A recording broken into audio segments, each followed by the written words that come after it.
రాజశేఖర్ గారు 25,000 కిలోల మత్తు పదార్థాలు రీసెంట్గా పట్టుబడ్డాయి. అదొక సంచలనంగా మారింది. కానీ దీంట్లో కూడా రాజకీయ కోణం ఉంది. అన్నపూర్ణగా ఉండే ఆంధ్రప్రదేశ్ని గంజాయి ఆంధ్రప్రదేశ్గా చేశారని టీడీపీ నేతలు ఆరోపిస్తున్నారు. దీనికి మీరేమంటారు? వాళ్ళ ఆరోపణలో ఎలాంటి నిజం లేదండి. ఎందుకంటే అక్కడ ఏ విధంగా ఎక్కడి నుంచి బ్రెజిల్ నుంచి ఏ విధంగా మరి విశాఖపట్నం పోర్టుకి చేరింది, దాన్ని ఎవరు ఆర్డర్ పెట్టారు, ఈ సంధ్యా కంపెనీ అనేటువంటిది తెలుగుదేశం పార్టీకి సంబంధించినటువంటి వాళ్ళు, తెలుగుదేశం పార్టీ నాయకులు లేదా చంద్రబాబు నాయుడు గారు కానీ లేదా పురంధేశ్వరి గారు కానివ్వండి లేదా బాలకృష్ణ గారు కానివ్వండి, వీళ్ళందరికీ సంబంధించి వీళ్ళ బంధుత్వం ఉంది, వీళ్ళకి వ్యాపార లావాదేవీలు ఉన్నాయి, వీళ్ళు బిజినెస్ పార్ట్నర్స్. వీళ్ళు మరి ఈ నిర్వాహకం అంతా వీళ్ళ కనుసన్నలలోనే జరిగితే అది తీసుకొచ్చేసి మా మీద పెట్టడం ఎంతవరకు వైఎస్ఆర్ కాంగ్రెస్ పార్టీ మీద ఈ ప్రభుత్వం మీద పెట్టడం ఎంతవరకు సబబో ఆలోచించుకోవాలని నేను కోరుతా ఉన్నాను. నేను ఎక్కడ ఏ విషయం జరిగినా వైఎస్ఆర్ కాంగ్రెస్ పార్టీ అంటాం, జగన్మోహన్ రెడ్డి గారు అంటాం, మరి అది పరిపోటు అయిపోయింది. మరి కాబట్టి దీనికి సంబంధించి పర్టికులర్గా మరి అన్ని వివరాలు కూడా వస్తూ ఉన్నాయి. ఆ వచ్చేటువంటి వివరాల్లో మరి అక్కడ ఉన్నటువంటి ఎవరైతే ఇన్వాల్వ్ అయినటువంటి వ్యక్తుల్ని కానీ పరిశీలిస్తే వీళ్ళ యాక్చువల్గా మా జిల్లా ప్రకాశం జిల్లాకు సంబంధించినటువంటి వాళ్ళు కూడా ఇందులో ఉన్నారు. మరి వాళ్ళు కూడా తెలుగుదేశం మూలాలు లేదా దగ్గుపాటి కుటుంబానికి కానివ్వండి లేదా చంద్రబాబు నాయుడు గారికి కానివ్వండి, బాలకృష్ణ గారికి కానీ వీళ్ళందరూ కుటుంబాలు కలిసి వీళ్ళందరూ మరి ఈ యొక్క న్యూ జనరేషన్ వీళ్ళ పిల్లలు వీళ్ళంతా చేస్తున్నటువంటి వ్యాపారం అది. కాబట్టి అది వైఎస్ఆర్ కాంగ్రెస్ పార్టీకి ప్రభుత్వానికి ఎలాంటి సంబంధం లేదు. అందుకు బాధ్యులైనటువంటి వాళ్ళని కఠినంగా శిక్షించాలని మేము కూడా కోరుతా ఉన్నాం. ఎనీవే సిబిఐ ఎంక్వైరీ జరుగుతుంది కాబట్టి వాస్తవాలు కూడా బయటకు వస్తాయి.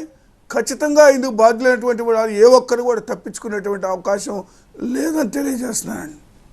రైట్, మరో కాలర్ రాజేష్ కెనడా నుంచి కాల్ చేశారు. రాజేష్ గారు, రాజశేఖర్ గారు ఉన్నారు, మీ క్వశ్చన్ ఏంటో అడగండి. నమస్తే అండి శ్రీలత్ గారు అండ్ రాజశేఖర్ గారు. సో సార్ 2 క్వశ్చన్స్ సార్ నా దగ్గర.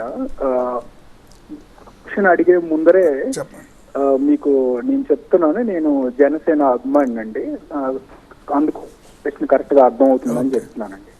సో ఫస్ట్ ప్రశ్న అండి, అంటే మా నాయకుడు విదేశాల్లో కూర్చొని సలహాలు ఇవ్వద్దని చెప్తున్నారండి. టీడీపీ వాళ్ళ మాటలు వినో ఎవరు. సో విదేశాల్లో కూర్చొని మీరు సలహాలు ఇవ్వద్దు, సూచనలు ఇవ్వద్దు అన్నారు. అందుకనైతే మీ అండి సలహా సూచనలు, ఎందుకంటే మా నాయకుడు కూడా విన్న వాళ్ళని మాకు కూడా ఉంది. సో మీరు రూల్ తర్వాత ఖచ్చితంగా ఏబిఎన్ ని TV5 ని చేస్తామని మీ మేనిఫెస్టోలో పెట్టండి సార్.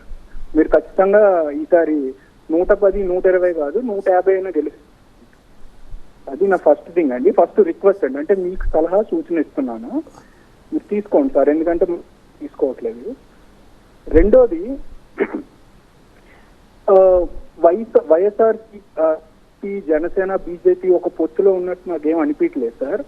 వైఎస్ఆర్సీపీ బీజేపీ పొత్తులో ఉంది. పొత్తు అంటే కాదు సార్, ఇండైరెక్ట్ గా మీరు బీజేపీ పొత్తు పెట్టుకొని అక్కడ సీట్లు తీసేసుకోవాలన్నట్టు ఒక వ్యూహం పనినట్టు అనిపిస్తుంది. అది ఇంకా ఈ రోజు రఘురామకృష్ణరాజు గారికి సీట్ ఇవ్వకపోవడం వల్ల బలం ఎక్కువైందండి. దీనికి మీరేమంటారండి? మూడోది, ప్రతి కాలరు మీకు కాల్ చేసి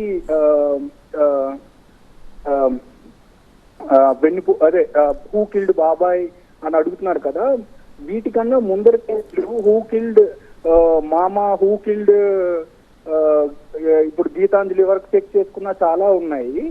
అవన్నీ మీరు ఎందుకు ప్రస్తావించట్లేదండి?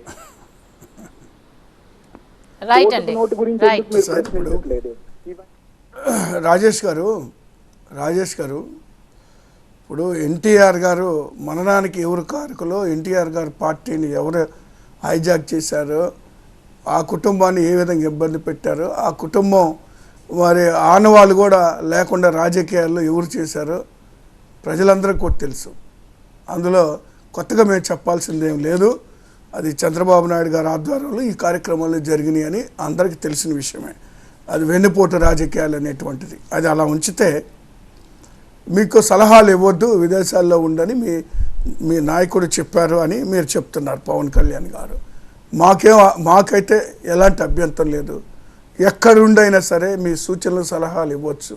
5 కోట్ల ఆంధ్ర ప్రజల సంక్షేమం కోసం మీరు ఎక్కడి నుండి సలహాలు ఇచ్చినా కూడా స్వీకరించడానికి మేము సిద్ధంగా ఉన్నాం. మాకు ఏదైనా లోటుపాట్లున్న తప్పులున్న మా పరిపాలనలో మాకు చెప్తే ఖచ్చితంగా సరిదిద్దుకొని ప్రజలకు మెరుగైన పరిపాలన అందించడానికి మా వంతు మేము కృషి చేస్తాము. తర్వాత మీరు టీవీ ఛానల్స్ దుష్ప్రచారాలు చేస్తున్నాయి అని కూడా మాట్లాడారు. మేము వాటిని ఏం బ్యాన్ చేయాల్సిన అవసరం లేదు. ప్రజలే బ్యాన్ చేశారు దాదాపుగా.